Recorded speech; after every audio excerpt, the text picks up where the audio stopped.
Let me ask you, because we were talking about predict with example, no? But you did many books, and you expose on that book many good ideas about the importance of the communication, the importance of the word. No, sometimes we don't take too much care about what means the word, no, which is very important for the brain, for the mind. What do you think about it? So it's a really important issue, Fernando. The connection we have with others. You know, if you took all the people out of a great player's life, nothing would happen. I don't care how talented they were. They had to have other people around them that enabled this to happen. There was a team. It's always, even though it's an individual sport, it's a team sport. There is a team that makes this happen. And if you don't recognize it wasn't all about your talent, you didn't make this happen by yourself. There was a team of extraordinary people who dedicated their lives to give you your time in the sun.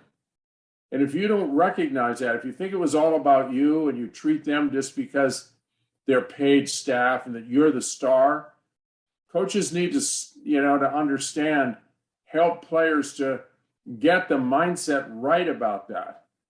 And that everyone on the team needs to feel valued and heard and cared for and appreciated and important, because they give so much to the players. And I guarantee you we could have never established and built the Human Performance Institute without extraordinary people joining in the mission, who were purpose-driven, not driven for some kind of self-imposed, really payoff that they really were drawn to. And the other thing that's so interesting in the research on this, that there's a hormone, a neurohormone called oxytocin, that is released when people have a great connection to other people, whether it's a team sport with tennis, college tennis, or high school tennis, or even on a team that includes the physio and the nutritionist and the sports psychologist and the coach and the agent and all of all the people who are surrounding them, parents.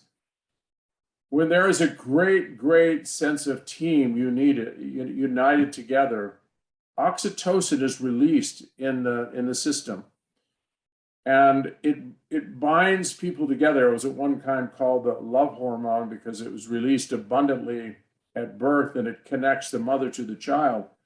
It is probably the oldest hormone. Even the dinosaurs, they're finding evidence that connected the mother with the newborn and helped that survival.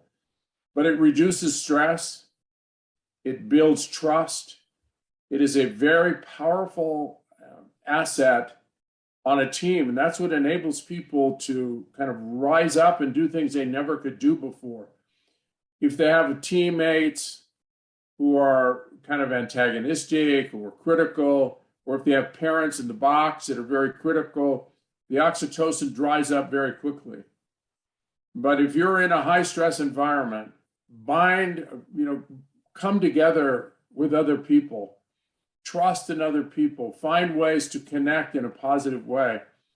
In a doubles team, when oxytocin is rolling, you're so much better. The nerves are generally not an issue. You usually end up with very lower levels of cortisol and other adrenal cortical hormones. So, and I believe at HPI, our greatest achievement was the faculty, the high performance faculty we put together, and the kind of unification that we had in our mission. We were all bound together in a mission to try to make a difference in the lives of all these people who were going there, coming there.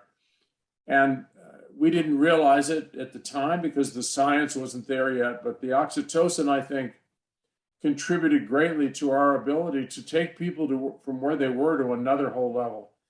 So communication and connection to others is so critical. And coaches need to understand that they need to build powerful networks of communication and trust and build a team around the person. It takes a village, as is often said, to build a great player.